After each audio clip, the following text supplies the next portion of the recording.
Okay, what exactly are events? We can see them on Scratch, they've got their own little group. Up here in the top corner, when we click on it, and you can see the key word here is when. In most cases, when something happens. Well, that's effectively what an event is the computer waits for these things to happen. If a computer doesn't receive at least one event, it won't do anything. Think of it like traffic lights for a pedestrian crossing. Most of the time they sit there with a green light showing for the traffic to go through and the red person telling you to stop and not cross. The event is you pressing the button. That kicks in a sequence of actions.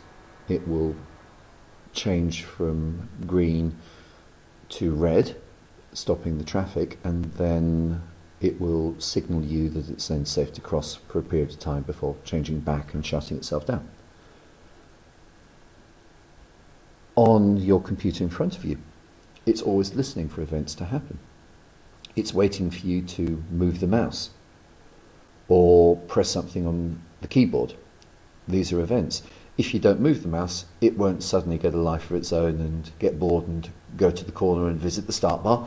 It'll just sit there waiting for an event. And the same with the keyboard, as if you're typing a document, it won't suddenly decide to write the complete works of Shakespeare. It will wait until an event such as you pressing a key. So in all computer programs, it's always waiting for at least one event.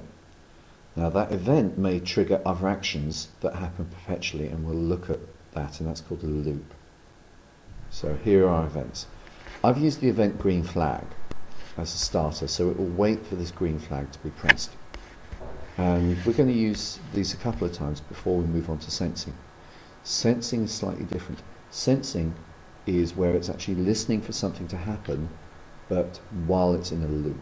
So it's already doing something else, and the key word is there, and it's listening for another event to happen.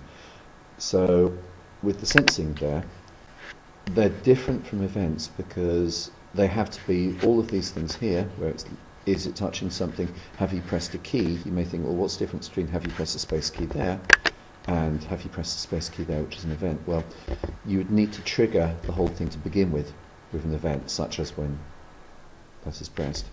Once you've triggered it, and once the code is running, then you may also want to press another button. And from that point of view, we would use sensing, so it's very different. So the key thing about an event is the computer program will wait there until it receives at least one event before it does anything. And that's why we're using events.